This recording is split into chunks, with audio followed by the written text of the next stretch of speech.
Hello guys, ಎಲ್ಲರೂ ಹೇಗಿದ್ದೀರಾ? Welcome back to my channel. ಈ ವಿಡಿಯೋಲಿ ಲೇಪಾಕ್ಷಿ ಎಕ್ಸ್ಪ್ಲೋರ್ ಮಾಡ್ಕೊಂಬರೋಣ ಬನ್ನಿ. ಬೆಂಗಳೂರಿಂದ ಲೇಪಾಕ್ಷಿ ಅರೌಂಡ್ 120 ಕಿಲೋಮೀಟರ್ಸ್ ಆಗುತ್ತೆ. ಲೇಪಾಕ್ಷಿ ರೀಚ್ ಆಗಿ ಫಸ್ಟ್ ಹೋಗಿದ್ದು ವೀರಭದ್ರೇಶ್ವರ ಸ್ವಾಮಿ ಟೆಂಪಲ್ಗೆ.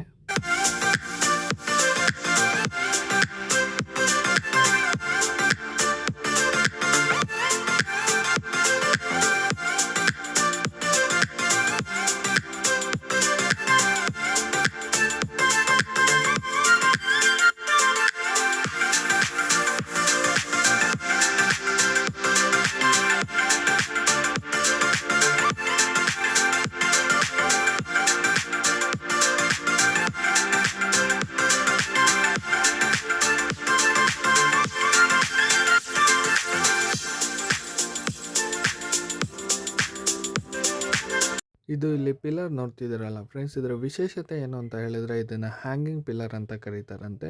ಯಾವುದೇ ಗ್ರೌಂಡ್ ಸಪೋರ್ಟ್ ಇಲ್ದಂಗೆ ಸ್ವಲ್ಪ ಇಂಚ್ ಮೇಲ್ಗಡೆ ಅದಾಗದೆ ನಿಂತಿದೆ ಅಂತೆ. ಸೊ ಗ್ಯಾಪ್ ಇದೆಯಾ ಇಲ್ವಂತ ಟೆಸ್ಟ್ ಮಾಡೋದಕ್ಕೆ ಇಲ್ಲಿ ಬಟ್ಟೆನ ಉಪಯೋಗಿಸ್ತಿದ್ದಾರೆ. ಹ್ಯಾಂಗಿಂಗ್ ಪಿಲ್ಲರ್ ನೋಡಿಕೊಂಡು ಆಚೆ ಕಡೆ ಬಂದ್ವಿ. ಆಚೆ ಕಡೆ ಒಂದು ಶಿವಲಿಂಗ ಇತ್ತು. ಈ ಶಿವಲಿಂಗದ ವಿಶೇಷತೆ ಏನು ಅಂತ ಹೇಳಿದರೆ ಇದು ಒಂದು ಸಿಂಗಲ್ ಸ್ಟೋನಿಂದ ಕೆತ್ತನೆ ಮಾಡಿರೋದಂತೆ. ಆ್ಯಂಡ್ ಲೇಪಾಕ್ಷಿ ಪ್ಲೇಸ್ನ ಮೇನ್ ಅಟ್ರಾಕ್ಷನ್. ಹಂಗೆ ಮುಂದೆ ಹೋಗ್ತಿದ್ರೆ ನಿಮಗೆ ಇಲ್ಲೊಂದು ಕಲ್ಯಾಣ ಮಂಟಪ ಸಿಗುತ್ತೆ, ವಿಚ್ ಈಸ್ ಅನ್ಫಿನಿಶ್ಡ್ ಏನಕ್ಕೆ ಅಂತ ಹೇಳಿದರೆ ಆ ಟೈಮಲ್ಲಿ ಗವರ್ನರ್ ವಿರೂಪಾಕ್ಷ ನಾಯಕ್ ಅವರು ಸ್ಟೇಟ್ ಫಂಡ್ನ ಮಿಸ್ಯೂಸ್ ಮಾಡ್ಕೊಂಡಿದ್ದಂತೆ.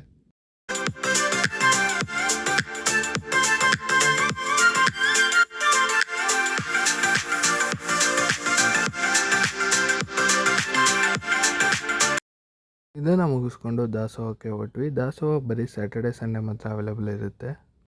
ದಾಸೋಹ ಮುಗಿಸ್ಕೊಂಡು ನಂದಿ ಹತ್ರ ಹೊರಟ್ವಿ. ಇದು ಅಲ್ಲೇ ಹತ್ರದಲ್ಲಿರೋದು. ಆ್ಯಂಡ್ ಇದು ಕೂಡ ಒಂದು ಸಿಂಗಲ್ ಸ್ಟೋನಿಂದ ಕೆತ್ತನೆ ಮಾಡಿರೋದಂತೆ. ನಂದಿನ ನೋಡಿಕೊಂಡು ಜಟಾಯು ಪಾರ್ಕ್ಗೆ ಹೋದ್ವಿ. ಇದು ಕೂಡ ಅಲ್ಲೇ ಹತ್ರದಲ್ಲೇ ಇರೋದು.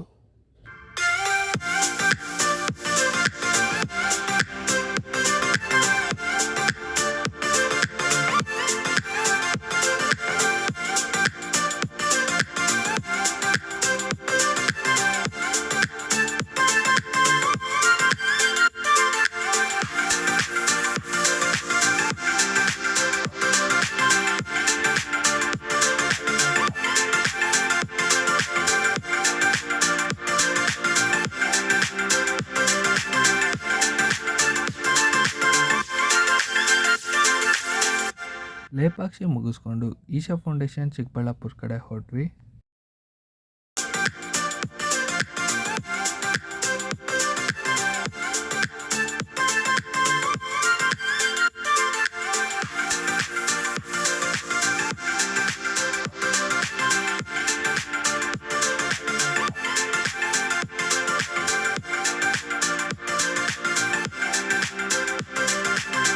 Thank you for watching. Please share and subscribe for more content.